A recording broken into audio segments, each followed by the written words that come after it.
Hi friends, मैं हूं Jason Ravi, सत्य और सिनेमा की आवाज और समरी ऑफ सिनेमा में आपका स्वागत करता हूं। फ्रेंड्स, इस बार हम कोई फिल्म का रिव्यू नहीं करेंगे बल्कि रिव्यू करेंगे यांगस्टे तवांग में हमारे सैनिकों ने जो पिटाई की चाइनीज सैनिकों की उस पर। तो 1962 वॉर में जब चाइना ने अचानक इंडिया पे हमला बोला था तो कांग्रेस और नेहरू तैयार नहीं थे और इसलिए हमारी फौजें भी तैयार नहीं थी और इंडिया को अपना बहुत सारा एरिया चाइना के हवाले करना पड़ा था। लेकिन 57 साल बाद अब सीन बदल चुका है। पहले बताते हैं हम चाइनीज आर्मी का इस 9 दिसंबर अटैक के पीछे का प्लान क्या था। इस विंटर सीजन चाइनीज वेट कर रहे थे जब इंडियन यूनिट्स सर्दियों में बदलती हैं तो उस समय आकर तवांग की LAC यानी लाइन ऑफ एक्चुअल कंट्रोल की हमारी इंडियन चोटी की पोस्ट हथिया ली जाए। ये हमारी बेशकीमती वेंटेज पॉइंट पोस्ट थी। वेंटेज इसलिए कहते हैं क्योंकि ऊपर से दुश्मन आता हुआ दिख जाता है यहाँ से, इसलिए एडवांटेज होती है और इसलिए एडवांटेज पॉइंट का शॉर्टकट नेम दिया गया है वेंटेज पॉइंट। तो तवांग की इस 17,000 फीट ऊंची Indian vantage point post Yangtse post को हासिल करने के लिए करीब 300 चाइनीज चुपचाप सुबह सुबह 9 दिसंबर को आए। चाइनीज को यह भी पता था कि क्योंकि हमारे जवान इस समय आधे हैं, क्योंकि सीजनल रोटेशन हो रहा है, मतलब इस दिन हमारे सैनिकों का बदलाव नीचे से ऊपर और ऊपर से नीचे हो रहा है बैचेस में, तो उन्होंने सही मौका देख के हमारी चौकी के सामने बड़ी तादाद में अचानक से जमा होना शुरू कर दिया हमारे सैनिकों को नीचे भगाने। और ये सब किया उन्होंने अपनी फेमस वॉर टैक्टिक्स की किताब सुन त्सू आर्ट ऑफ वॉर के हिसाब से। पर वो भूल गए कि ये 60 साल पहले वाला इंडिया नहीं है। यहाँ तैयारी और दिलेरी हमारे जवानों की छाती नहीं बल्कि सर के बालों तक भरी हुई है।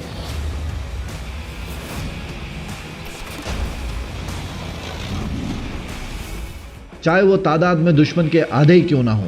देखिए फिर कैसे हमारे जवानों ने गाली दे दे के पिटाई की इनकी और कैसे उनको वापस भगाया नीचे।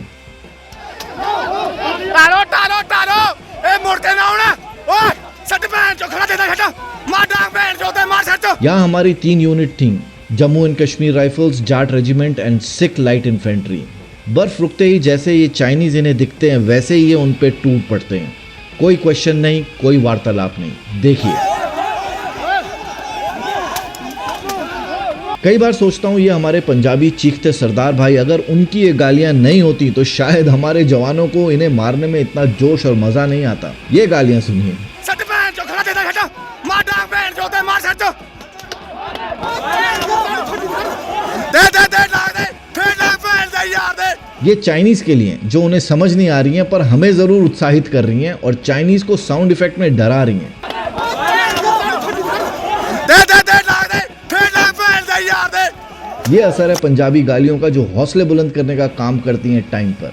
और इस सब में इस कमांडर की टैक्टिकल सूझबूझ को भी देखिए जो पीछे से बोल रहा है, अपने सिपाहियों को उकसाता है तो फिर रोकता भी है कि कितना ही मारना है। टाटा साले नु दे दे दे डांग दे हो जा ओए बस परे हो जा। कमाल है। Superb example of Indian art of hand to hand warfare का किसी किताब में नहीं मिलेगा। वर्ल्ड फेमस सुन त्सू की वॉर टैक्टिक्स को फेल कर दिया हमारे जवानों ने। ये रेयर साइट है भाइयों बहनों, देख लो। तो देशवासियों, ये था रिव्यू इस असली फिल्म का जिसका टाइटल रखा है हमने 9 दिसंबर तवांग, जहां 300 चाइनीज को पीट पीट कर वापस नीचे भगाया हमारे कुछ हिंदुस्तानी फौजी भाइयों ने।